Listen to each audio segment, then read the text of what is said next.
Anda kebayang nggak, andai kata uang yang ada di perbankan, uang yang masyarakat, kita konversi dalam rangka sebagai capital base, modal dasar kita untuk mengatasi ini semua, dan kemudian capital base ini, modal dasar ini diserahkan kepada pemerintah, dan pemerintah kemudian mengembalikannya dalam bentuk kepemilikan. Dahsyat nggak?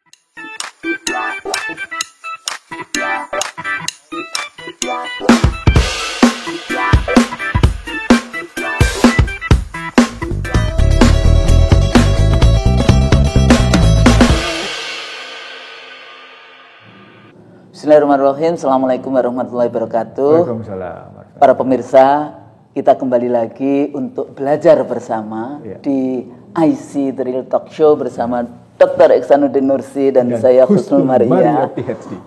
Hari ini kita akan kasih judulnya menarik ini, Bang Nursi. Rezim hari ini tuh order or disorder. Masih ingat dulu tulisan Huntington tentang tertib politik kayak gitu ya. Buku itu begitu populer. Itu buku klasik yang jadi buku wajibnya mahasiswa ya. Iya, dan itu 2 buku loh. 2 buku ya. Jilid 1, jilid 2 ya, tapi ketika dicari basisnya, tetap basisnya adalah tingkat kepercayaan masyarakat dan tingkat efektivitas kebijakan. Aktivitas kebijakan. Nah, saat kita merekam ini gitu, kita sedang prihatin gitu ya dengan kemarin ya, yang Undang-Undang Cipta Kerja itu. Kemarin diputuskan tanggal 4 malam. Ini kebiasaan ya, dari mulai menang pemilu dimenangkan KPU, tengah malam diketok, sekarang kerjaannya tengah malam terus kayak gitu kan. Terus kemudian kemarin juga ada masalah-masalah dengan para buruh kita ya. Jadi ada beberapa chaos di beberapa tempat kayak gitu. Mudah-mudahan ada jalan keluar sebetulnya. Kalau secara politik makanya kita bicara ini disorder atau order. Ya, baik fungsi dari legislatif yang harusnya menjadi channel gitu ya, menjadi saluran aspirasi dari masyarakat, dari rakyat, sebagai agregasi kepentingan dari rakyat. Malahan sepertinya menjauhi rakyat gitu. Ini mentang-mentang sedang COVID-19 social distancing, katanya DPR mendapatkan award gitu, yang paling berhasil social distancing dengan rakyat kayak gitu. Itu berarti bergeser tuh dari social distancing menjadi political distancing. Nah, padahal kalau political distancing itu artinya kita sudah gagal. Dan itu berarti disorder. Itu sederhananya begitu. Jadi kalau kita kembali lagi menganalisis rezim kita hari ini gitu ya, dari mulai berbagai macam kebijakan-kebijakannya, yang berhubungan dengan undang-undang, misalnya dari undang-undang HIP waktu itu, revisi KPK dulu. Revisi KPK, kemudian Perpu COVID yang menjadi undang-undang COVID-19, terus kemudian RUU HIP, jadi BPIP, kemudian Cipta Kerja, dan ini masih ada Omnibus Law-nya. Termasuk Minerba. Saya baru mau ngomong kayak gitu. Kemudian lingkungan, itu juga bahasanya sih keren. Ada yang orang lupa khusus satu. Apa? Perubahan Undang-Undang MD3. Wow, yang itu nyaris menurunkan peran DPR dalam konstruksi jika melakukan special inquiry commission. Ketika membentuk pansus kayak gitu. Itu nggak punya lagi daya desak terhadap pemerintah untuk menjalankan hasil pansus itu. Jadi sepertinya ini kan kemarin diskusi itu juga bicara apakah kita ini ke respublika ataukah kita sebagai monarki? Kalau monarki atau feodal? Kalau feodal masih ini, tapi kalau otoriter, kalau monarki otoritarian itu berbahaya. Kalau menurut Bang Nursi, kalau kita melihat sebetulnya dengan pandemi COVID-19 memang banyak negara mengalami hal yang sama gitu ya. Order or disorder, ini kesempatan yang seperti itu. Tapi pada saat yang sama beberapa negara tetap bisa bertahan luar biasa mengurusi rakyatnya. Ada beberapa negara yang compang-camping juga di dalam konteks itu. Contohnya langsung kita lihat bagaimana di Amerika, karena kalau bicara dengan Bang Nursi ini kan selalu kita lihat bangunan-bangunan teori dari kita bicara demokrasi, model liberal yang kemudian indikator-indikator ekonominya sangat kuat di dalam konteks kita melihat bagaimana sebetulnya disorder yang terjadi di Amerika dan kita mengcopy di dalam konteks itu apa yang terjadi, atau leadership yang mirip-mirip yang kemudian arah dari policy-policy-nya menjadi sama di dalam konteks. Nah, Bang Nursi ngelihatnya bagaimana ini? Ini menarik ini, Husnul. Jadi kalau kita melihat COVID, seperti saya sebut di beberapa media, gitu, COVID ini dia melahirkan systemic crisis pada seluruh dimensi kehidupan. Istilah saya, dia melahirkan krisis peradaban. Krisis peradaban, betul. Krisis peradaban. Dimulai dari secara sistemik, karena masuk ke semua lini kehidupan, dia melahirkan krisis peradaban. Tetapi ketika dia masuk menjadi sebuah civilization crisis, gitu ya, krisis peradaban tadi, dijawab oleh beberapa pemikir juga bahwa sesungguhnya krisis peradaban itu bisa diselesaikan andai kata kita punya 5 hal. Yang pertama katanya, krisis peradaban itu teratasi jika kepemimpinannya memang efektif. Selalu mulai dari leadership. Leadership. Ya, karena itu yang akan mengarahkan perjalanan itu bagaimana menghadapi tantangan. Itu yang pertama. Yang kedua, apakah kebijakannya efektif? Jadi bukan cuma sekedar kepemimpinan yang efektif, tapi kebijakan juga harus efektif posisinya. Yang ketiga, apakah agenda dan action plan-nya itu efektif posisinya? Jadi kalau kebijakan kan melahirkan agenda melahirkan action plan, efektif atau tidak. Yang keempat katanya, apakah didukung oleh masyarakat atau enggak? Jadi efektivitas tadi tergantung didukung apa enggak. Dan ternyata dukungan masyarakat, jadi yang namanya people supporting gitu loh posisinya, itu ternyata digantungkan oleh satu hal. Itu bicara legitimasi. Sebelum jauh, kadang-kadang sebagai political scientist, saya itu agak sedikit tidak ini dengan terminologi efektif. Mungkin perlu dijelaskan apa ini sebetulnya indikator dari policy yang efektif, action plan. Karena ekonom-ekonom memang sering sekali menggunakan terminologi itu. Karena kalau di dalam political science ya kita bicara demokrasi emang messy. Sulit untuk membangun efektif hanya di negara otoriter yang kemudian dia dengan power based approach itu kemudian bisa aja kemudian policy-nya efektif. Nah, dan itu di situ disebut dalam kajian Barat bahwa ternyata seluruh sistem itu amburadul.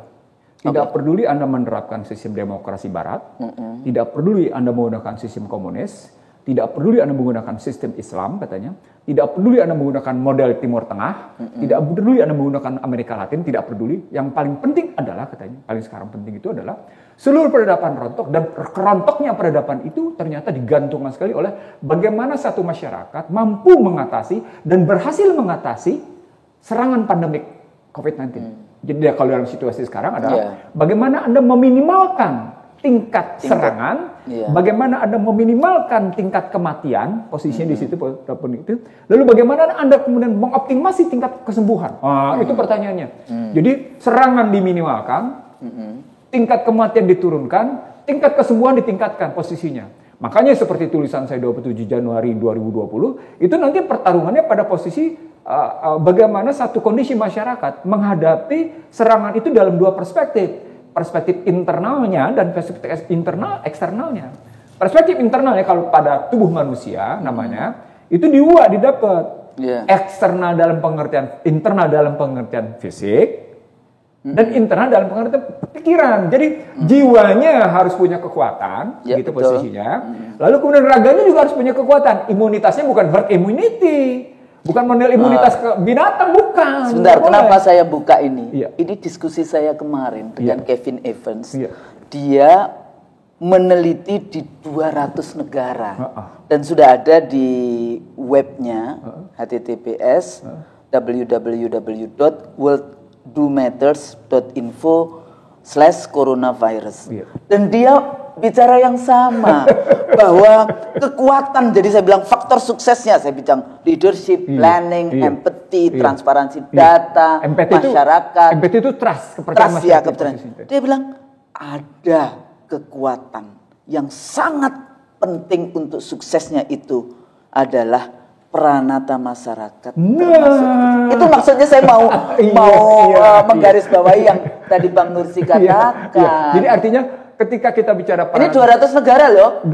Saya cuma mengatakan artinya begini, perdebatan yang muncul dari ketika peradaban itu diserang habis-habisan oleh COVID-19, ternyata yang bertahan memang dalam posisi peranata sosial, dan peranata sosial ditentukan oleh kepemimpinannya. Lalu kemarin kita ngambil contoh dalam dialog kita sebelumnya, kita ngambil contoh New Zealand, kita ngambil contoh Jerman. Betul. Ternyata pemimpin perempuan tuh caring, kepedulian.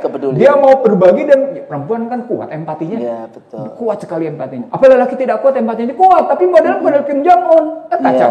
Tapi model Vietnam kan kacau. Iya, betul. Artinya sesungguhnya balik lagi kalau dilihat itu bukan soal apakah Anda menerapkan sistem itu apa, bukan. Tapi sampai seberapa jauh Anda mampu menunjukkan satu sikap empati kepada publik, kepada masyarakat, bahwa Anda tidak berada di posisi demikian disinggah sana-sana, feudalisme tadi. Lalu sementara rakyat berada di bawahnya terseok-seok menghadapi pertarungannya sendiri. Nah, itu yang membuat sesungguhnya begitu rentannya sebuah peradaban, dalam bahasa lain begitu rentannya sebuah sistem. Jadi akhirnya sebenarnya disorder. Tapi seringkali justru rezim itu seringkali menyalahkan rakyat kan, jangan gaduh. Padahal itu karena kebijakan negaranya sendiri. Kalau sampai di sini saya ingin bicara di dalam kerangka begini. Saya mulai begini. Ini menarik. Ya, indikator-indikatornya dulu. Indikatornya kita bicara sistemnya dulu. Adakah orang yang punya kebebasan adakah satu sistem yang berbasis kebebasan itu tidak gaduh? Ada nggak? Ya, saya tadi katakan kalau demokrasi itu Messi, artinya demokrasi itu gaduh. Tapi gaduhnya bisa excluding the use of force. Jadi nggak boleh menggunakan kekerasan, nggak boleh ini. Tapi kalau cuma sekedar gaduh, kita berbeda pendapat di media, berbeda pendapat, demonstrasi, non-violence, itu semua bagian dari proses berdemokrasi. Jadi waktu saya di kampus dulu, saya ingat begini, ketika kita bicara demokrasi liberal, itu ada tahap keduanya, hukum. Tapi hukum yang bagaimana? Hukum yang berkeadilan. Hukum hari ini yang the legal system doesn't protect the right. Persoalannya itu. Bahaya kalimat itu, doesn't protect the right. jadi kalinya nggak bahasa Indonesia, jadi mudah-mudahan mengerti ya maksudnya. Enggak, tapi itu disebut oleh Bank Dunia. Oh ya, oke. Itu disebut juga oleh Modispor, buruknya enforcement di Indonesia. Tapi saya ingin mengatakan begini. Jadi ketika kita dulu di bangku kuliah, kita sudah ditegaskan, kalau Anda bicara demokrasi liberal, maka tahap berikutnya hukum. Pertanyaan berikutnya, hukum yang bagaimana? Nah, ternyata dua jawabannya. Hukum yang kemudian memberikan rasa keadilan itu. Gitu ya. Hukum yang mengatur kehidupan supaya penuh dengan keteraturan, memberikan itu. Hukum yang ada kejelasan langkah posisi. Jadi makanya dua itu di situnya. Jadi sebagai social engineering gitu, sebagai social control. Tapi tidak cukup pada posisi namanya social engineering dan social control. Hukumnya juga memberikan solusi pada langkah-langkah konflik dalam tubuh masyarakat, sehingga menumbuh kembangkan keyakinan bahwa kepastian itu ada. Nah, itu langkah dalam perdebatannya begitu ceritanya. Di sini ada kepastian juga, tapi power based approach. Kalau dekat dengan rezim, agak kenceng namanya. Kepastian dengan power based approach itu berbahaya itu. Nggak, maksudnya pasti gitu. Kita memang mencari keadilan melalui proses hukum. Tapi kita percaya, kita sudah tahu bahwa melalui proses hukum itu nggak akan mendapatkan keadilan. Karena jadi ini kan pendekatannya power based approach. Kalau pakai power based approach, kita geser ke dalam ekonomi, itu namanya risk based capitalnya naik. Resikonya lebih tinggi daripada kapitalnya. Itu negatif tuh. Negatif dalam ekonomi. Jadi ketika Anda menggunakan power based approach itu dan powernya tadi tidak melahirkan order, gitu betul. Ya, maka dalam ilmu ekonomi namanya risk based capitalnya naik. Dalam politik sih masih dibutuhkan yang namanya power based approach. Sebenarnya kan segitiga ya. Sedikit di power based approach, kemudian di tengah itu legal based approach. Di sebagian besar yang harus dilakukan itu adalah values, need, interest approach. Iya, begini. Jadi gitu. Kalau Anda bicara tentang power based approach dengan value needs approach di bawahnya itu tidak semudah simultan dan melahirkan empati dan melahirkan kerjasama sosial, buat apa? Ya betul juga. Buat apa Anda bicara power based approach? Buat apa bicara tentang nilai-nilai yang ada di bawah tapi tidak melahirkan kerjasama masyarakat, tidak melahirkan empati dan tidak melahirkan dukungan masyarakat dan tidak juga melahirkan namanya kepercayaan masyarakat dalam sebuah interaksi sosial politik yang tinggi? Buat apa? Gak ada gunanya. Itu yang saya maksud sebagai teori-teori yang muncul dalam kerangka sistem tadi. Kalau kita misalnya melihat Amerika, kita ngelihat misalnya Jerman, kita ngelihat Jepang, kita ngelihat beberapa negara, saya berpendapat begini, ini sesungguhnya tidak ada satu sistem pun yang tangguh dalam menghadapi COVID. Jadi, tapi kan teori ini nanti muncul keseimbangan. Ketika semua sistem itu amburadul, berantakan, gak karu-karuan gitu, dibuktikan oleh COVID ini. Kalau mereka bilangnya, sekarang ini terbukti, tidak peduli apakah sistem demokrasi liberal, sistem feodal, sistem monarki, sistem yang diterapkan di Timur Tengah, sistem yang diterapkan Amerika Latin, tangguh menghadapi COVID, semuanya rontok. Kalau ini seluruhnya rontok, pasti ada satu yang bertahan dong. Kan gitu logikanya. Nah, makanya saya geser. Ketika kita bicara pendekatan systemic approach, dan ternyata lahirnya adalah sebuah krisis peradaban posisinya, maka pertanyaan besarnya menjadi begini. Amerika masih tetap jadi contoh. Nah, kemarin saya posting ke tempat Anda. Iya, betul. Poinnya adalah, ketika saya memposting tulisan Stiglitz ya. Republican Trade Republic, gitu ya. Kan poinnya soal kejujuran. Betul. Jadi kerangka bagaimana sebuah kepemimpinan efektif gitu ya, dan kemudian agendanya efektif, kebijakan efektif, itu ternyata dimulai dengan satu hal, kejujuran. Makanya keluar tesis saya, tesisnya adalah pemerintah boleh salah, tetapi tidak boleh berbohong. Kalau pakai bahasa positifnya, pemerintah boleh salah, tetapi pemerintah harus jujur menghadapinya. Prinsip pemilu itu juga jujur. Jangan dipindah-pindahkan suara rakyat. Makanya gitu, ketika Anda membasiskan pemilu pada sistem jujur, Anda sebenarnya sedang menyatakan inputnya secara values adalah jujur. Diharapkan diproses dengan jujur, maka keluarlah sesuatu yang jujur gitu. Kan biasanya kalau inputnya tidak jujur, garbage in, garbage out. Berarti kalau keluar tidak jujur. Nah, itu. Berarti ketika kita ambil dalam posisi order tadi, dia ketika dimulai dengan ketidakjujuran, maka outputnya juga menjadi ketidakjujuran. Dan itu ditutupin terus. Nah, atau bikin bolong lagi. Gimana itu Bang ini? Ini disorder ini urusannya. Nah, sampai di sini saya ingin mengatakan begini problematiknya menjadi. Saya kebetulan bukan cuma sekedar melihat dalam kerangka yang saya sebut sebagai civilization crisis gitu ya. Tapi juga saya melihat sebuah bentuk di mana selama hampir 1,5 abad gitu, Barat dengan ilmunya gagal bicara tentang people dignity, man dignity gitu, dignity of man tadi gitu ya. Man. People udah bener people dignity. People dignity. Person dignity. Oh iya, Anda tidak suka menggunakan man karena memang harus juga yang man namanya and women dignity. Oke. Jadi people dignity. Nah, kalau kita bicara people dignity itu maka selama 1,5 abad mereka gagal. Saya akan ngambil. Jadi semua teori rontok gitu ya. Rontok dengan posisi. Nah, kalau begitu pertanyaan berikutnya adalah secara rontok, bagaimana kita mengaplikasikan secara perlahan-lahan gitu ya supaya kita mendapatkan satu jawaban yang konkret. Nah, saya pada 2017 sebenarnya saya sudah ngambil 2 tesis besar. Tesis pertama tesis dari Bank Dunia dan tesis kedua saya ambil dari Bloomberg gitu ya. Misalnya ketika diambil dari Bloomberg bicara tentang current account balancing, external debt posisinya, government effectiveness yang tadi kita bicarain, lalu kemudian tingkat inflasi. Nah, lalu bicara sesungguhnya juga di sini foreign reserve, cadangan devisa mestinya juga gambaran di situ. Tapi poinnya adalah ketika kita ambil dari kerangka itu, Indonesia ternyata sejak awal gitu ya, sebelum masuk ke dalam kerangka 2019, di pemilu 2019, sudah masuk dalam posisi cukup rentan. Jadi sebelum COVID pun sebetulnya economically speaking sudah rentan. Sudah rentan posisinya.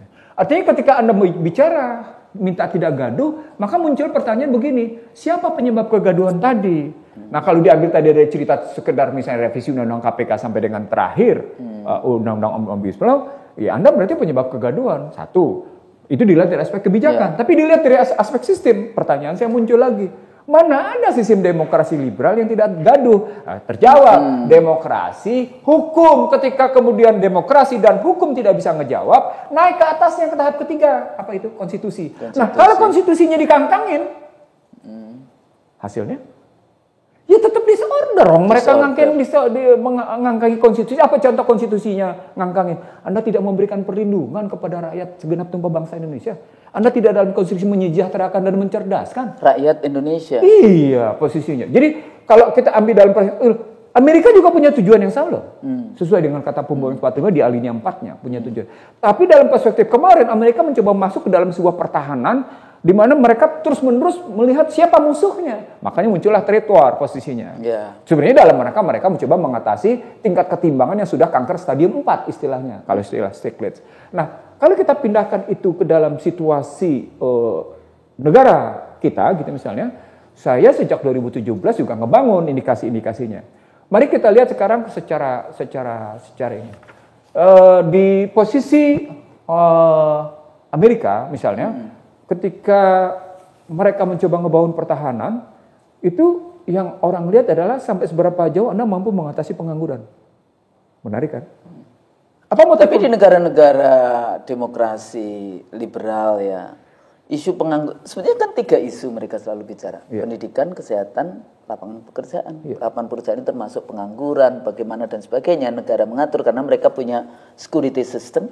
Ya artinya kalau penganggurannya tinggi, berarti anggaran untuk membiayai pengangguran itu juga tinggi. Kan kayak gitu. Nah, di kita ini kan nggak ada. Kita kalau bicara tentang kampanye misalnya, yang mau jadi presiden, gubernur ini, mikir mereka. Nah, di sini betapa tidak konsisten cara berpikir Barat. Ketika kita mulai masuk ke dalam pendidikan, kesehatan, pengangguran.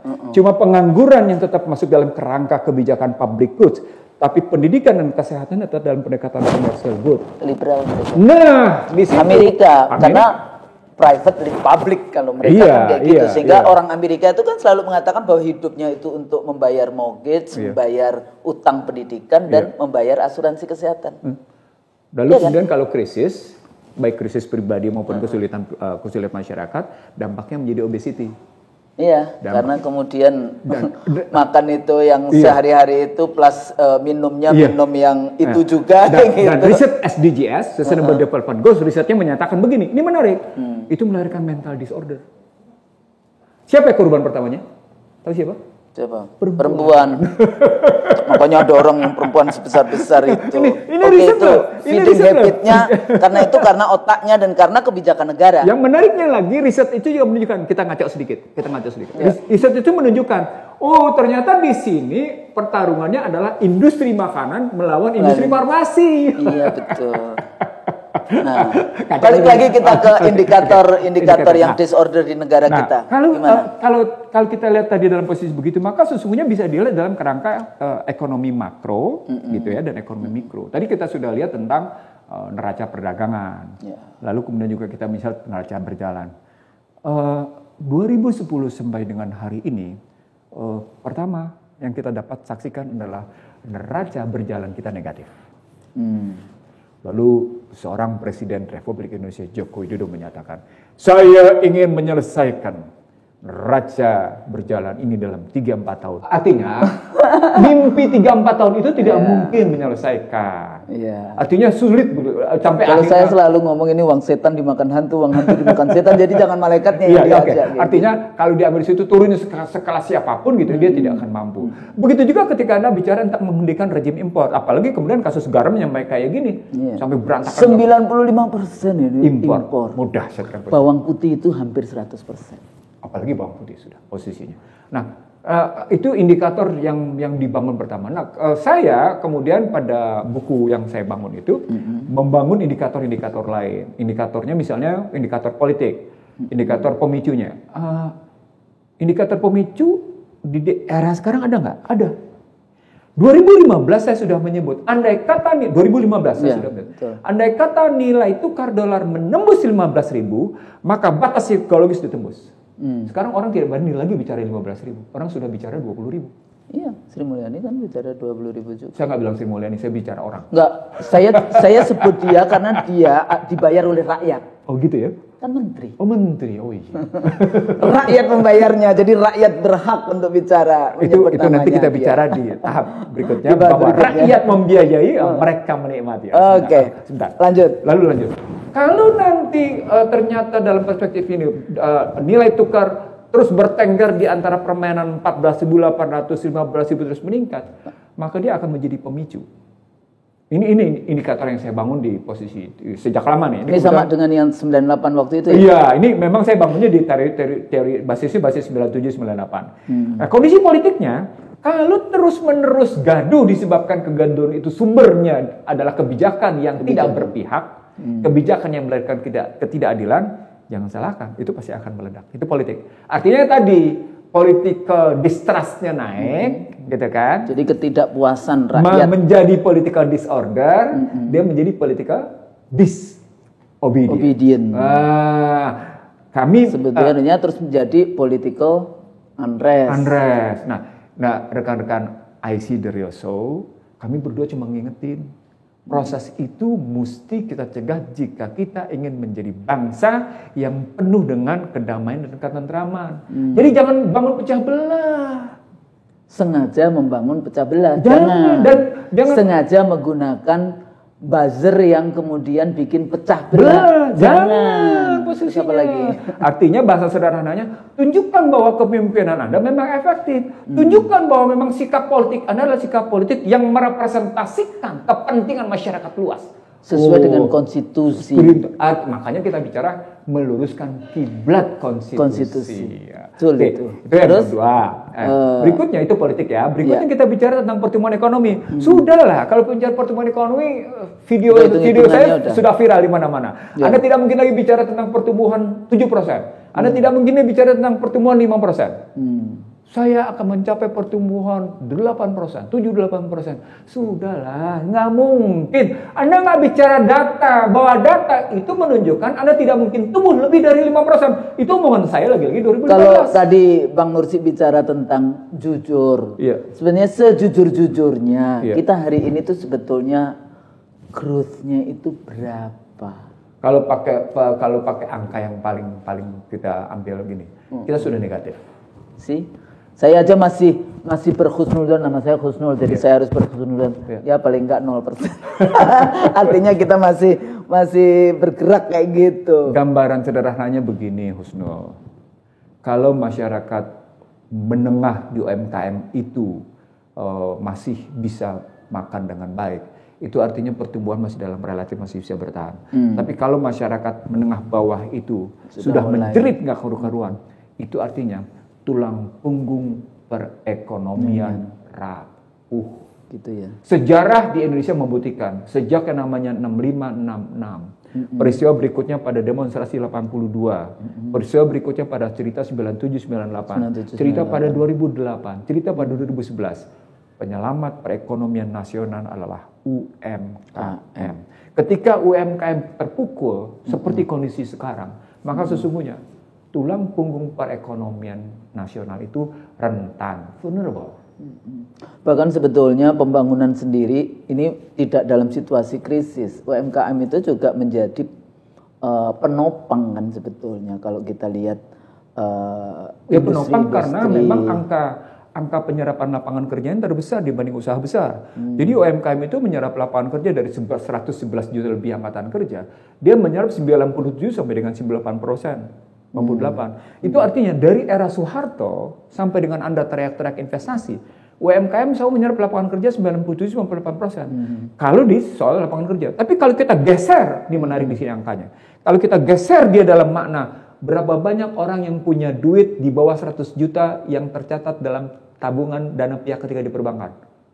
Ternyata mereka tuh tapi dengan jumlah rekening yang banyak. Artinya sesungguhnya ketika kita bandingkan dengan jumlah mereka yang punya duit 2 miliar ke atas, jumlah orangnya sedikit tapi menguasai kuenya sampai 56%. Betul. Padahal mereka yang punya duit cuma 100 jutaan itu menguasai kuenya cuma sampai dengan 43%. Kan bahaya itu. Padahal mereka rekeningnya banyak. Artinya segini, betapa timpangnya gitu loh.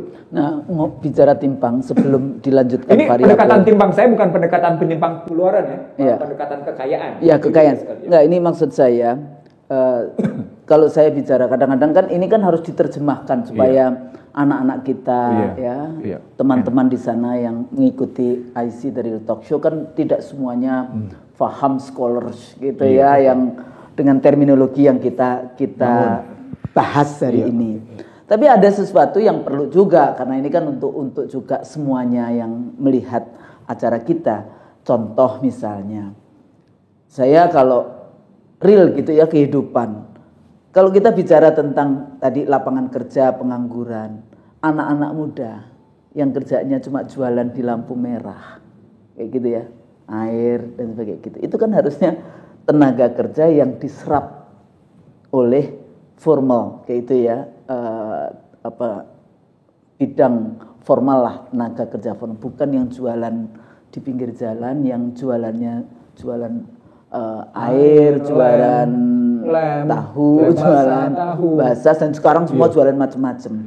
Nah ini kan sebetulnya menunjukkan bahwa atau model transportasi yang hari-hari ini ya, jadi dengan model transportasi online yang seperti itu kan sebetulnya menunjukkan bahwa negara tidak mampu menyediakan lapangan kerja. Itu sebenarnya yang real itu kan seperti itu, walaupun tadi dengan teori-teori itu. Lapangan kerja 10 juta. Begitu ya? Janji. Tapi di bidang apa? Belum lagi usia petani. Misalnya kan semakin tua nih, 40 sekian ya usia petani, rata-rata usia petani. Artinya lapangan kerja di daerah pertanian sendiri yang dulu sebetulnya sebelum Green Revolution itu banyak perempuan kan. Kemudian industrialisasi di kota-kota, perempuan banyak mobilisasi ke industri-industri walaupun tidak mendapatkan pekerjaan yang tetap, tapi perempuan dengan harga yang murah kan, upah murah. Nah, semuanya ini kan sebagai variabel-variabel yang menunjukkan bagaimana negara tidak mampu melindungi rakyatnya.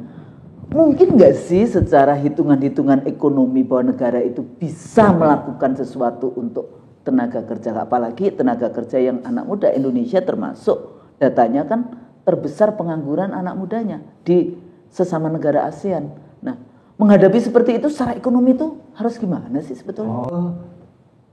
Saya berkali-kali menyebut bahwa kalau di banyak scholars mengakui bahwa kita adalah negara kaya. Sekarang negara kaya. Pertanyaannya menjadi kaya dalam pengertian inisial, potensial atau real.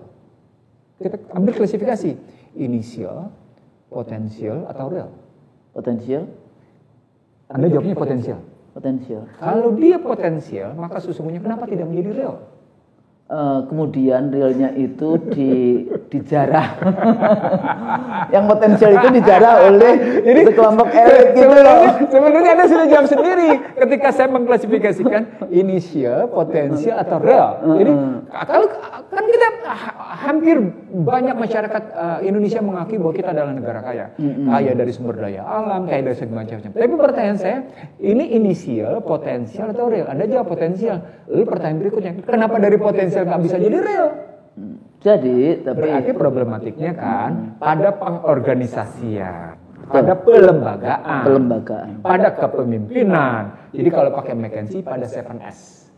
Pada share value-nya, share value, yang kedua kemudian pada sistemnya, yang ketiga pada strateginya, ya, yang berikutnya pada strukturnya, ini penting nih, yang kelima pada skillnya, yang keenam pada staffnya, pada personalnya, yang ketujuh pada stylenya, pada gayanya. 7S. Ini bisa dianalisis lebih dalam sesungguhnya. Betul. Pada analisis semuanya ini kalau dengan baik ya dia bisa ngurusin rakyat. Artinya sesungguhnya ketika pertanyaan besarnya begini, apakah share value kita memberi peluang untuk bisa mengubah potensial menjadi real? Share value tidak. Jawabannya apa? Share value tidak. Dalam model kehidupan yang begitu guyup, saya nggak bicara yang di atas yang sudah saling porak-poranda yang pecah belah. Dalam model kehidupan yang guyup di masyarakat menengah bawah, tetap bisa. Apa artinya share value di masyarakat menengah bawah itu bisa? Saya menyebut modal sosial di masyarakat di bawah masih baik. Tapi modal sosial di atas masyarakat atas amburadul, dalam bahasa sederhana disorder. Kenapa? Karena yang bicara adalah kepentingan kelompok, vested interest pribadi, vested interest pada kelompok tertentu. Maka dia tidak menyelesaikan sesuatu yang lebih besar. Dalam bahasa yang sederhana, modal sosialnya berantakan. Itu hanya pada baru ada share value loh posisinya. Ya, baru share value ya. Bicara nilai-nilai keguyuban yang muncul gitu posisinya. Sehingga ketika kita dan sebetulnya itu kan kekuatan dari konstruksi bangsa Indonesia kalau kita bicara tentang masyarakat dengan share value-nya, dengan modal sosialnya dari semua etnik, dari semua suku bangsa di Indonesia kan dari Aceh sampai timur. Ingat Menteri Keuangan di negara Eropa yang mengundurkan diri karena gagal mengatasi COVID. Ingat Shinzo Abe yang mengundurkan diri di Jepang ya. Ada dua petinggi di dalam era COVID ini yang mundur, Menteri Keuangan dan Shinzo Abe, Perdana Menteri posisinya. Apa artinya? Artinya di sana bukan cuma sekedar satu kondisi tanggung jawab sebagai pemimpin, tapi ada value yang ditanam pada dirinya dari masyarakat sedemikian rupa bahwa dia orang yang betul-betul mengambil tanggung jawab itu untuk menyelesaikan masalah. Dan ketika dia tidak mampu menunjukkan masalah, ya sudah, saya putus asa. Diberikan kepada orang lain yang bisa menyelesaikan posisi begitu. Kalau Shinzo Abe mundurkan diri, kalau yang di Jerman itu mengundurkan diri, bunuh diri posisinya. Tapi poinnya adalah di sini ketemu relasi antara share value dengan strategi, dengan sistem posisinya. Jadi artinya bagaimana strategi yang mesti dibangun dalam kerangka itu. Nah, saya menyebut begini, kalau kita secara organisatoris gagal mengubah potensi menjadi real, maka berikutnya berarti ada dong kesalahan interaksi politik. Ada dong berarti kesalahan interaksi sosial. Apa indikator interaksi politiknya? Pemilu. Dan nanti itu masuk macam-macam dari mulai rekrutmennya, pasti sampai partai politiknya, pengelolaan partai politiknya, keuangan partai politiknya, formulasi kebijakannya, sampai implementasi dan evaluasi kebijakan. Jadi artinya ketika kita gunakan 7S itu begitu gitu. Jadi kalau saya shortcut Husnul posisinya. Anda tahu nggak, hari ini masyarakat Indonesia punya duit di perbankan berapa? Walaupun sekarang hari ini perbankan berlomba-lomba mencari dana, bukan menyalurkan dana. Ya, mencari dana. Perbankan berlomba-lomba mencari dana dan sejumlah bank memang mengalami kesulitan pendanaan. Kalau pakai istilahnya sebelumnya di 2019 itu ada 7 bank gitu. Tapi sekarang begitu diribut-ributin, katanya kurang. Tapi poinnya adalah ketika perbankan mencari dana dan kemudian masyarakat tetap mengumpulkan dananya di sana meningkat karena mereka tidak jelas mau ngapain gitu ya posisi. Sesungguhnya masyarakat masih punya duit untuk menangani kelas menengah atas. Tapi masyarakat nggak percaya. Anda kebayang nggak andai kata uang yang ada di perbankan, uang yang masyarakat kita konversi dalam rangka sebagai capital base, modal dasar kita untuk mengatasi ini semua, dan kemudian capital base ini, modal dasar ini diserahkan kepada pemerintah dan pemerintah kemudian mengembalikannya dalam bentuk kepemilikan. Dahsyatnya. Apa poinnya? Kan kerjasama berarti. Ya itu tadi ada trust kan dari rakyat itu tadi. Asal Anda tidak kemudian menggadaikan sumber daya ke orang lain ya. Kan yang muncul kan sekarang kalau pakai omnibus law aja, sumber daya aja udah nggak karu-karuan. Kita nggak tahu. Bagaimana nikel misalnya ceritanya? Saya punya catatan sendiri tentang nikel. Itu luar biasa. Tapi poinnya adalah sesungguhnya yang Anda sebut sebagai ini Indonesia negara kaya potensial menjadi itu bisa dilakukan sangat tergantung sekali pada kualitas pemerintahan, bukan kualitas pemerintah. Pemerintahan. Sebenarnya rezim. The government of the day. The government of the day posisinya. Jadi artinya kalau Anda bertanya pada saya kayak gitu, gampang sekali ngejawabnya. Mari kita geser misalnya bagaimana kita melakukan jibaku mengatasi problematik bangsa ini secara bersama-sama, dan begitu muncul kata secara bersama-sama, sang pemimpinnya. Kalau pemimpinnya mudah itu rakyat. Mudah. Kalau dipimpin dengan baik. Ya. Kebayang nggak? Kalau kita baru masuk indikator nilai tukar, kita masuk indikator politik, kita masuk indikator sosial saja, yang kita dapetin adalah arah ke disorder.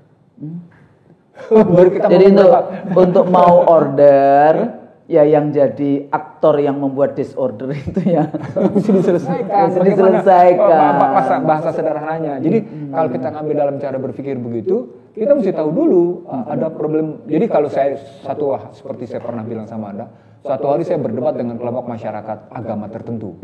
Jadi berarti bukan Islam ya. Dengan kelompok agama tertentu. Saya menyajikan segudang data gitu posisinya. Mereka sendiri yang menyimpulkan, ini berarti soal inkompetensi katanya. Bukan saya menyimpulkan. Mereka menyimpulkan. Ini berarti soal inkompetensi. Muncullah pendapat, ini memang bukan the dream team. Loh, kok baru sadar? Saya ngomong di 2015. Posisinya begitu gitu. Saya 2012. Ya, itu jatuh di kan gubernur kalau itu. Iya, maksudnya di gubernur aja saya sudah bicara gitu. itu. Nah, artinya kalau ketika kita ambil dalam kerangka order disorder tadi, baru sekedar indikator begitu aja dah, kita sudah terseok-seok. Ya. Masih ada indikator belasan lain, Kusnul. Ya, apalagi itu. Indikator harga minyak. Ini ketergantungan minyak kita luar biasa, bukan soal harganya. Ini akan menyebabkan inflasi. Jadi kalau dalam teori ekonomi, begitu Anda punya ketergantungan import pada hajat hidup orang banyak, jangan salah.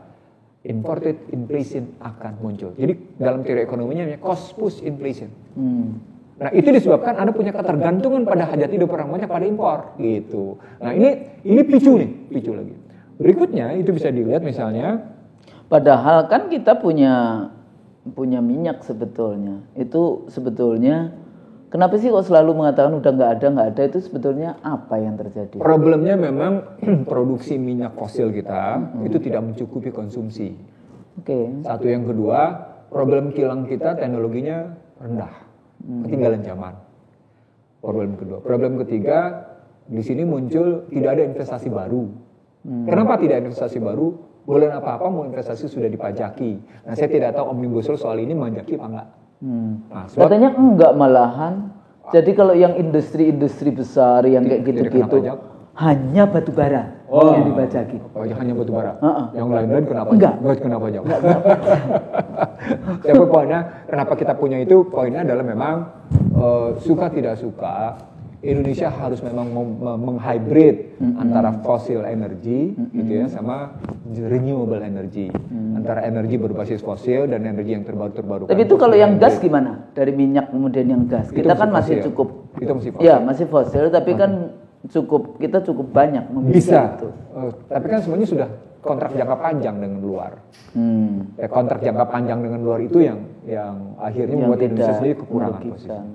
Berikutnya setelah harga minyak di sini, ini bicara tentang defisit anggaran, keseimbangan primer. Keseimbangan primer itu artinya pendapatan saja tidak mencukupi belanja. Nah, di situ kelihatan pembiayaan belanja itu kayak gimana ngelihatnya.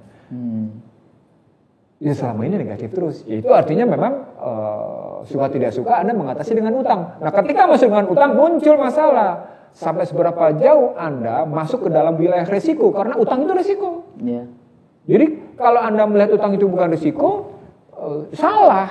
Kenapa? Apalagi kemudian utang dalam bentuk mata uang asing posisinya.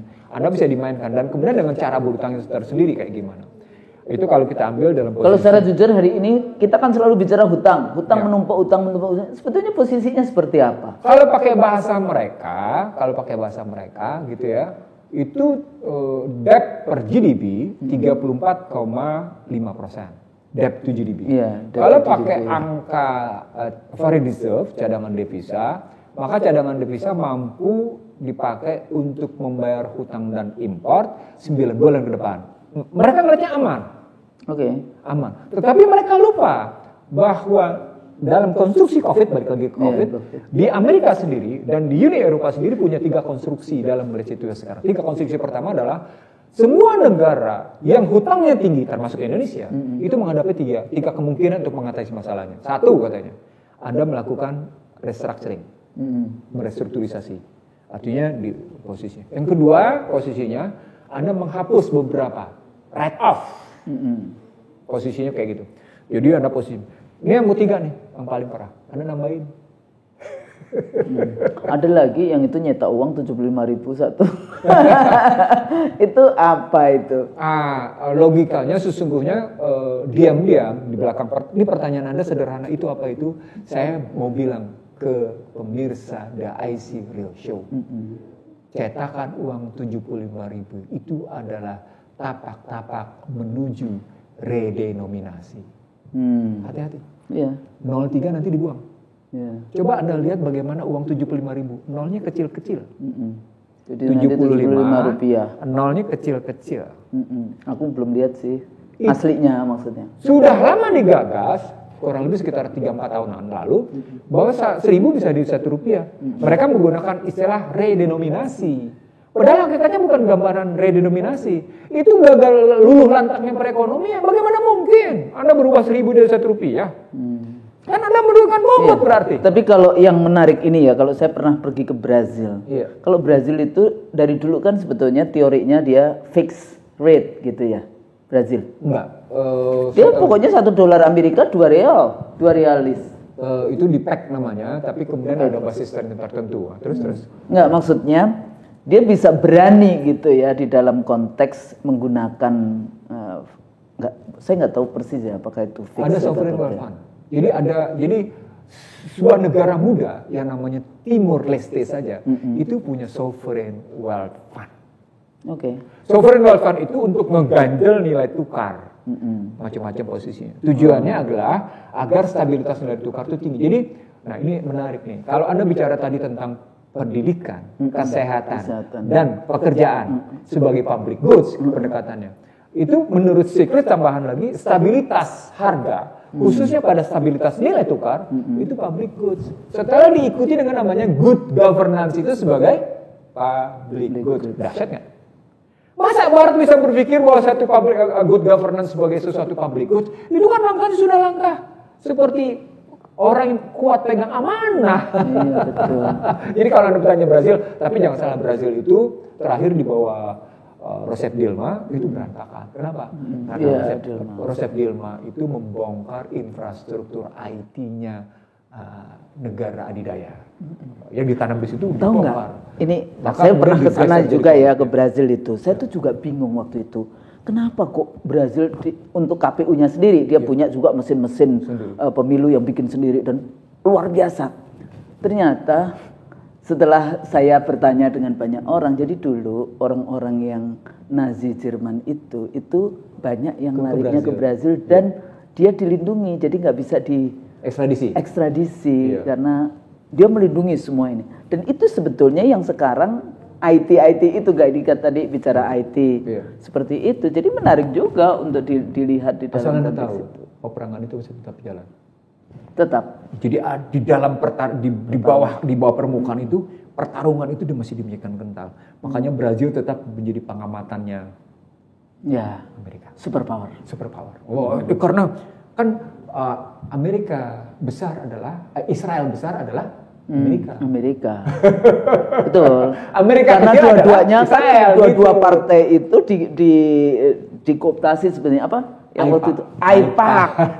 Makanya kenapa si Ilhan Omar itu dia betul-betul dipinggirkan karena dia tidak mendapatkan dana dari AIPAC itu tadi. Dan mereka itu mengawasi terus di dua-dua partai. Beyond your statement, you have to direct about COVID-19 as a small and secret society direction. Gitu. Jadi coba di ini. Jadi disordernya itu gimana? Dan kemudian tadi kan sudah variabel banyak banget gitu. Tapi kita harus ngomong juga kita harus bicara juga ordernya nanti bagaimana gitu. Baru kemudian nanti kita wrap up. Salah satu bentuk ordernya itu adalah kondisi politik yang tidak pernah kalau pakai istilah Orde Baru, Anda ingat betul stabilitas politik, stabilitas politik, kemudian pertumbuhan ekonomi, lalu kemudian pemerataan, trilogi pembangunan era Orde Baru. Artinya apa? Orde Baru berusaha ngebangun yang namanya stabilitas politik, makanya kemudian disebut sebagai rejim otoriter. Karena pendekatan militer katanya. Tapi kalau kita bangun sekarang dengan model demokrasi liberal, Anda mencoba ngebangun stabilitas politik, itu yang saya bilang Anda mimpi. Anda berbasis pada yang namanya demokrasi liberal, posisinya dengan model hukum yang tidak berpihak, posisinya. Konstitusi yang amburadul, posisinya. Bagaimana mungkin Anda bicara tidak gaduh? Jadi ketika bicara Ojodumeh misalnya, mimpi. Karena sistemnya memang masih liberal, market apa? Market driven. Nah, itu pergeserannya. Jadi kalau mau diambil bagaimana diambil dari posisinya. Means secara sistemik harus dilihat sekarang input sampai akhirnya lahirnya disorder itu, gitu ya. Itu apa? Ternyata gampang sekali. Pemilunya yang berbasis pada transaksional. Money politics. Kemudian rekrutmen dari mulai bahasanya itu aturan hukumnya, the legal and political rule of the game, mulai dari situ. Terus kemudian rekrutmen penyelenggaranya, jadi rekrutmen KPU dan sebagainya, Bawaslu dan semuanya itu. Kemudian sebetulnya DPT itu termasuk daftar pemilih tetap. Iya, dari itu mulai termasuk DPS-nya. Dari mulai soal artinya soal karena ini sumber dari manipulatif. Artinya berbulan awalnya berarti soal manajemen dan administrasi kependudukan. Iya. Ya, itu. Terus kemudian the D-Day, jadi nitty-gritty penyelenggaraannya itu. Jadi tapi pada saat yang sama kan pesertanya bagaimana, rezim yang berkuasanya bagaimana, penyelenggaranya bagaimana, kemudian medianya seperti apa, para bandarnya, nggak suka ya bandar. Saya selalu ngomong oligarki ekonomi, para bandarnya gimana, cukongnya seperti apa. Dan baru pemilihnya, jangan kemudian pemilihnya yang dikerjain terus, padahal yang terjadi adalah kong kali kong antar kekuatan-kekuatan politik elit itu saling sandra, saling. Anda sedang bercerita tentang sistem yang rusak. Emang iya. Ya gimana setiap hari kita mendengarkan manipulasi the liberal Machiavelli. Jadi sebetulnya orang tidak sadar dengan transaksional itu terus menggulung, ya, atau menggerus berbagai macam social capital kita, peradaban kita, dan akhirnya menjadi disorder itu. Sampai di sini saya teringat ketika era Soeharto muncul istilah NKKBS, norma keluarga kecil bahagia sejahtera. Saat itu bicara tadi trilogi pembangunan, ya kan, stabilitas, pertumbuhan dan pemerataan. Saya kemudian bertanya saat itu Bappenas diisi oleh senior-senior dari Salemba tuh, sebagian dari Salemba, sebagian dari Romangun, gitu posisinya.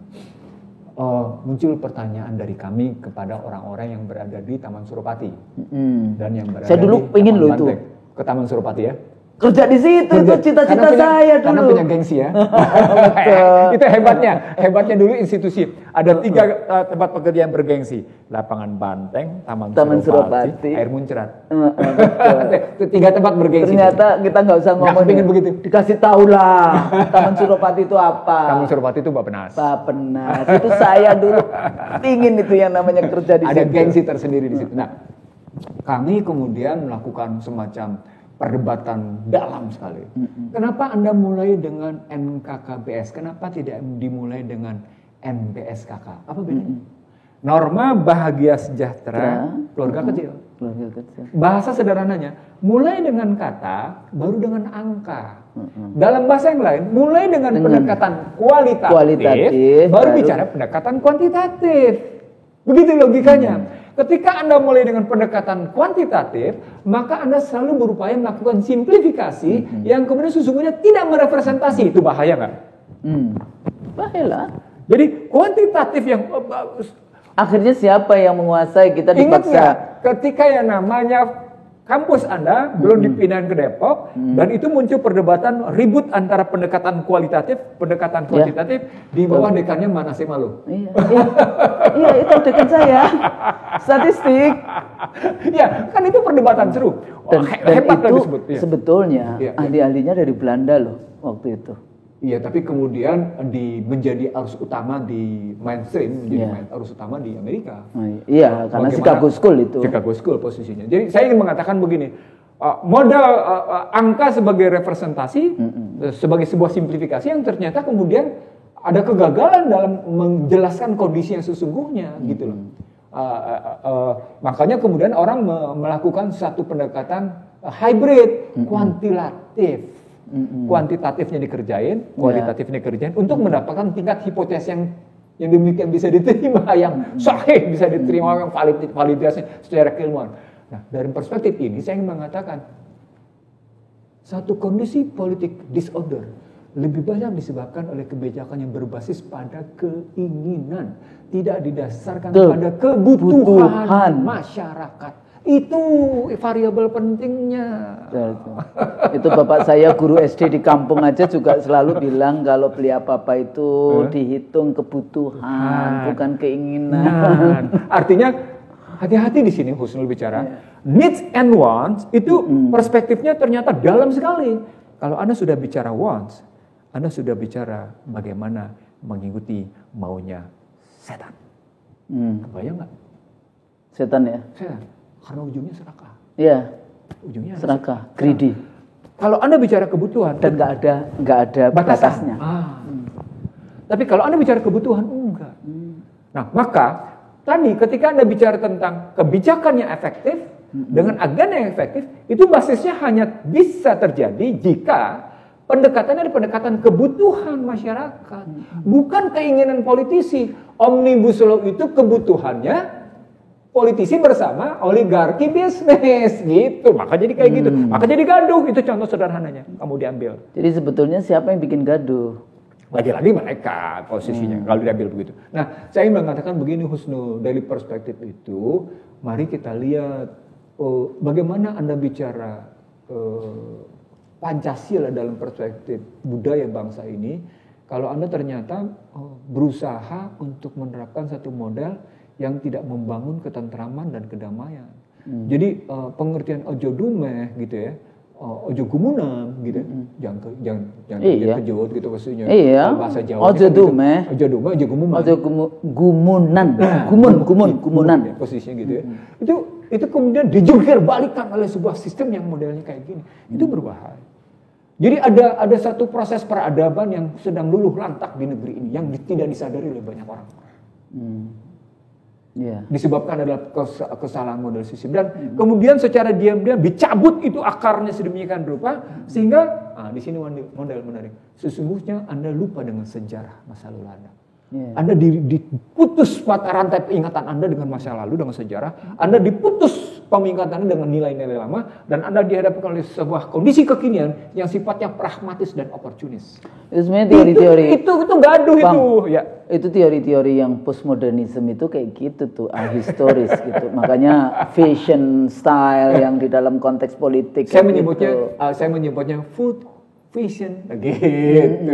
Food, fashion, and fuel sebagai senjata untuk membuat satu kondisi vulnerable. Friction and gitu menariknya. Jadi kalau saya angkat Bang Nursi jadi presiden gitu kira-kira bisa menyelesaikan masalah yang tadi itu supaya rakyat percaya, tidak gaduh tapi sebetulnya kan tidak. Jadi janjinya itu bukan kemudian menyelesaikan semuanya ini, tapi bagaimana mengajak rakyat. Tadi kan social capitalnya dirangkul, terus kemudian rakyat juga mau melakukan sesuatu bersama-sama dengan leadership negara. Kata itu pembukaan Undang-Undang Dasar 45 mendasarkan diri pada apa yang disebut dengan social capital. Social capital. Yang berujung pada yang namanya political capital dan kemudian menjunjung tinggi kekuatan nilai-nilai sedemikian rupa bahwa kehidupan tentram damai, adil sejahtera itu hanya bisa dimulai jika penjajahan dengan segala bentuknya dihapuskan dari muka bumi. Tapi ditambah atas berkat rahmat Allah yang Maha Kuasa. Nah itu jadi kalau kita lupakan itu agama dipinggir-pinggirkan, agama dilarang-larang, ya sudah. Apalagi kemudian ada lagi yang kedua, kalimat keduanya. Berkat rahmat Allah yang kuasa. Ada kalimat yang kedua. Dan didorong oleh keinginan luhur. Tadi.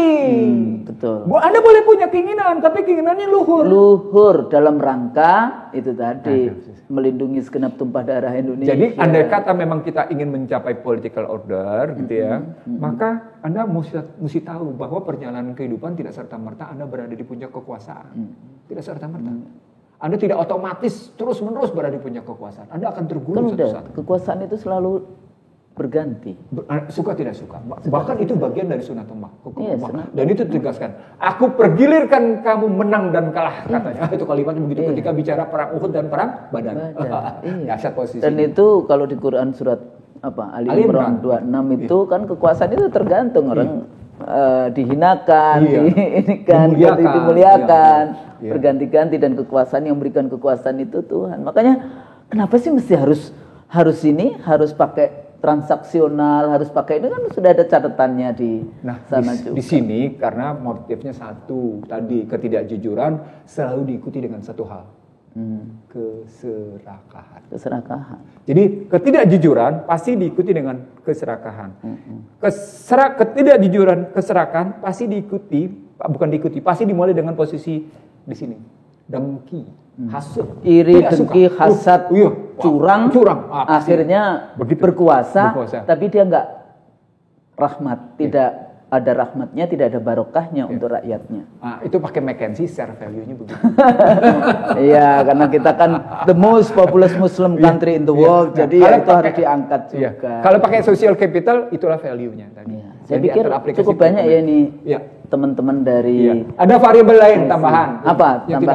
Tambahannya lihat indikator-indikator keuangan. Jadi indikator keuangan itu bisa kita lihat misalnya pada perbankan, bisa kita lihat pada indeks harga saham gabungan, kita bisa lihat pada yang namanya obligasi, bisa kita lihat pada posisi yang namanya berapa nilai tukar itu mengambang. Lalu berikut yang paling penting lagi di sini, di indikator perbankan itu bisa kita lihat misalnya bagaimana kredit bermasalahnya. Kayak sekarang kan kasus industri perbankan, industri asuransi kan juga tinggi. Nah itu mengindikasikan apakah memang disordernya akan mengarah seperti yang Anda bilang tadi, ke unrest ya Pak. Political unrest, social and political unrest. Saya sampai di situ, cuma menjelaskan bahwa sesungguhnya betapa banyak variabel tersedia untuk melihat apakah kita dalam posisi disorder mengarah ke unrest atau enggak. Tapi satu lagi, saya ini ingin tahu kan, kalau dalam ini kan kita tidak hanya mempelajari teori-teori yang dibangun dari pemikiran politik Barat, tapi juga pemikiran-pemikiran politik Islam seperti Al-Farabi tahun. Jadi Bang Nursi, saya pernah diundang oleh Perdana Menteri Jerman, Angela Merkel, dia mimpin sendiri di kantornya gitu ya, untuk German International Forum kayak gitu ya. Yang menjadi bintang itu orang dari Bhutan ya, negara Bhutan. Karena sejak tahun 1974 mereka punya ukuran-ukuran. Bhutan itu dekat jajaran India ke sana posisi itu. Ya, negara kecil di atas gunung gitu ya. Gross Happiness Product. Growth Happiness Index atau produk. Jadi mereka itu membuat aturan-aturan, membuat indikator-indikator bagaimana membuat rakyatnya bahagia. Growth Happiness Product. Happy. Kebahagiaan. Ya, termasuk. Ya, lagi-lagi akhirnya larinya juga pendidikan, kesehatan, tidur siang. Termasuk di dalamnya, dan menarik, dan dia menjadi bintang kayak gitu ya. Nah, kalau saya kan selalu nggak mau kalah juga. 1000 tahun sebelum Bhutan ini, dia 1974 mulainya itu dalam konteks itu. 1000 tahun sebelumnya, tahun 900-an Al-Farabi bicara tentang fungsi negara adalah membuat rakyatnya mensejahterakan rakyatnya dan membahagiakan rakyat. Nah, dalam konteks tadi kan kita bicara bahagia, punya uang nggak di bank, tadi berapa punya uang di bank berapa dan sebagainya yang kayak gitu. Dan kalau kita sudah tadi yang disorder itu artinya kita akhirnya greedy, akhirnya iri dengki dan sebagainya itu. Sebenarnya kalau kita mau membuat ukuran bahagia di dalam konteks kita berbangsa, saya itu kalau selalu kritik saya terhadap teman-teman yang ekonom. Kenapa sih kita bikin, kalau ekonomi kan sebenarnya kurva grafik pembangunannya di sini. Kenapa kita tidak membuat sendiri kayak gitu ya ukuran itu? Sebenarnya kita menjadi bangsa, menjadi negara dengan kemampuan kita, kira-kira posisi kita bahagia itu di mana? Kan rumah juga tidak harus rumah seperti di perumahan yang luar biasa. Kalau saya pernah tinggal di salah satu direktur otomotif mobil Jepang kayak gitu, waktu saya dulu kuliah pernah tinggal di sana dari Hosei University. Itu rumahnya ya kecil-kecil saja, tidak harus. Memang ukurannya bahagia mereka bukan di rumah. Nah, ini kalau kita dari segi ekonomi sebetulnya apa ya ukuran-ukuran yang rakyat tadi bisa kemudian ngikutin pemimpinnya dan sebagainya kayak gitu. Yang pertama bahagia kita bicara bahagia. Yang pertama adalah bagaimana hidup berbagi. Sedekah. Sedekah. Ya. Karena ketika Anda bisa menyatakan hidup berbagi, saat itu Anda hidup menjadi. Jadi hidup menjadi itu being posisinya itu dimulai dengan berbagi, dengan sharing. Tetapi Anda tidak bisa sharing kalau Anda tidak caring, Anda tidak peduli. Bagaimana Anda bisa kemudian berbagi dengan peduli itu ketika Anda kemudian juga tidak tersimpan di dalam bentuk lapang dada. Nah, lapang dada itu ternyata bukan cuma sekedar Anda pandai memaafkan dan menahan amarah. Tapi pada saat yang sama Anda perlu tahu merasa cukup. Merasa cukup. Jadi tidak perlu, karena itu yang akan menahan diri. Kan kita selalu kalau jadi pejabat gimana mengumpulkan harta sampai 7 turunan. Seperti anaknya itu dia nggak percaya bahwa Allah akan ngasih rezeki anak-anaknya. Itu pribadi ya? Iya pribadi. Negara pada level negara. Kalau pada level negara, kekacauan berpikirnya di situ adalah kalimatnya akselerasi pertumbuhan. Nah itu kacau tuh. Saya ingin mengatakan cara berpikir akselerasi pertumbuhan itu kacau. Anda bisa nggak nyuruh bayi dari mulai merangkak langsung bersuruh lari, bisa nggak? Ya pasti. Nggak bisa dia. Dari merangkak gitu ya. Kemudian guling, kemudian baru. Ekonomi dalam konstruksi pertumbuhan itu sama. Dia tidak bisa Anda bikin quantum leap posisinya melompat sedemikian rupa gitu ya. Tapi teori-teorinya si Rusto juga step sampai 5 step itu justru kan? Tapi kan itu bukan teori, itu dokumen politik. Bukan. Manifesto ekonomi, manifesto pertumbuhan ekonomi itu. Ya kan? Dalam bahasa yang lain seperti juga bukunya Huntington, dia bukan buku akademik. Bukan. Dia bukan Malaysia. To serve. Iya. Washington Administration Policy, Foreign Policy. Washington Foreign Policy Administration. Coach Nul, saya ingin mengatakan betapa banyak saya menemukan buku-buku yang bajunya akademik, tapi sesungguhnya itu adalah buku kampanyenya, propagandanya mereka. Oh itu dasar. Nah, saya banyak tuh menemukan buku kayak gitu pasti. Saya pindah lagi. Jadi pertama tadi, bagaimana Anda berbagi? Posisinya. Bagaimana Anda peduli? Posisinya. Lalu kemudian bagaimana Anda memaafkan dan merasa cukup? 1, 2, 3, 4 ini harus dikunci oleh basis kejujuran. Anda senang nggak ketika Anda bisa berbagi pada orang yang tidak punya dan dengan wajah itu bahagia luar biasa. Dan pada saat yang sama tidak meminta dia untuk melakukan minta-minta. No, you don't have him to begging you. Nggak boleh. Tapi bagaimana Anda mewajibkan diri Anda yang memberi. Dan ketika Anda memberi, yang muncul dari wajah dia adalah wajah syukur. Tidak dengan kata-kata. Tapi dengan wajah yang demikian cerahnya. Dia terima kasih. Dan doa. Wah. Dan jangan salah, jangan-jangan doanya orang yang kita bagi itulah yang diijabahi dibandingkan doa kita, doa dia terhadap kita. Kan seringkali begitu. Iya begitu makanya ketika kita lihat beberapa kasus misalnya di Jerman, beberapa kasus di Amerika di mana ada orang kaya yang menyaksikan orang kulit hitam kelaparan, lalu kemudian orang yang sedang mengantri menyingkir karena dia begitu pakaiannya kusuh, lumuh, dan bau gitu. Lalu ada seorang ibu yang bisa memberikan makanan dan kemudian dia sampai demikian berbahagia menerimanya. Lalu sang ibu demikian merasa menjadi sebagai seorang manusia karena bisa berbagi kebahagiaan dengan orang yang kelaparan dalam posisi kedinginan, musim dingin soalnya gitu ya. Itu hidup, itu being. Being ya. Nah, itu luar biasa. Itu kebahagiaan itu ada di situ gitu posisi. Jadi mari kita mulai dengan cara-cara seperti itu. Jadi bukan dengan Anda kemudian punya quantum leap pada kekayaan gitu posisinya, tapi kemudian di belakang itu ujung-ujungnya Anda berada di Sukamiskin.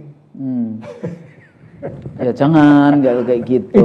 Itu kayak gitu. Tapi bayangkan Anda mungkin tidak berada di Sukamiskin, tapi Anda kemudian terpenjara oleh hati nurani Anda karena Anda melakukan manipulasi. Bisa nggak? Dan itu biasanya setelah pensiun itu. Iya, makanya pertanyaan saya bisa nggak seorang pejabat tidak berada di Sukamiskin tapi hati nuraninya terpenjara sakit sendiri. Karena Anda melakukan manipulasi kebijakan yang begitu banyak. Bisa nggak? Bisa. Bisa Anda merasa bersalah nggak karu-karuan terus, itu hukuman. Jadi itulah kemudian yang tidak melahirkan kebahagiaan di hari tua posisi. Itu yang saya bilang tidak bagus. Jadi di belakang disorder ini kalimat sesungguhnya adalah Anda tidak layak menjadi seorang pejabat ketika basis kebijakannya tidak memenuhi 5 tadi. Tidak memenuhi 5 tadi karena tidak melahirkan kebahagiaan pada masyarakat. Jadi happiness itu bukan milik individual. Happiness itu bisa kalau dia sudah berkorelasi dengan sesama. Memang ada World Happiness Index. Saya ingin katakan sama Anda, ada World Happiness Index. Salah satu kata kunci dari World Happiness Index itu adalah social capital. Jadi dalam seminggu Anda ketemu tetangga berapa kali ditanya, berapa jam, berapa kali dan apa yang Anda obrolkan. Apa artinya? Kan dalam bahasa mereka social safety net, jaring pengaman sosialnya. Anda bicara di sana community power. Community power. Community power. Kalau dalam bahasa Islam itu silaturahim. Silaturahim. Betul. Nah, silaturahim dalam Islam disyaratkan lagi tiap Jumat. Ya. Waduh, dahsyat. Jadi artinya ketika sholat Jumat tidak melahirkan sebuah bentuk silaturahim yang hidup itu berbagi, maka sholat Jumatnya menjadi sekedar ritual. Jadilah kemudian tidak menyelesaikan masalah. Ya.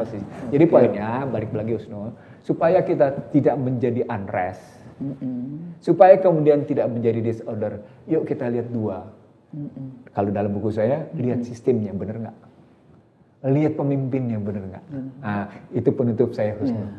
Terima kasih untuk bisa masukkan sistem itu ada input, ya pemimpin berada di proses input itu. Jadi ya memang dari sejak awal input masuk ke sistem, kemudian ada output, dia berkorelasi lagi. Nah ini menurut saya memang ini bisa 1 semester sebenarnya bahasan ini, tapi kita sudahi hari ini. Teman-teman semuanya, mudah-mudahan apa yang tadi kita bicarakan kita bisa belajar dari diskusi kita hari ini. Semoga ada gunanya. Silahkan nanti terus-menerus ya ikuti IC The Real Talk Show bersama Dr. Ihsanuddin Nursi dan saya Husnul Madia. Mudah-mudahan ini berguna. Kalau kita salah kita mohon maaf.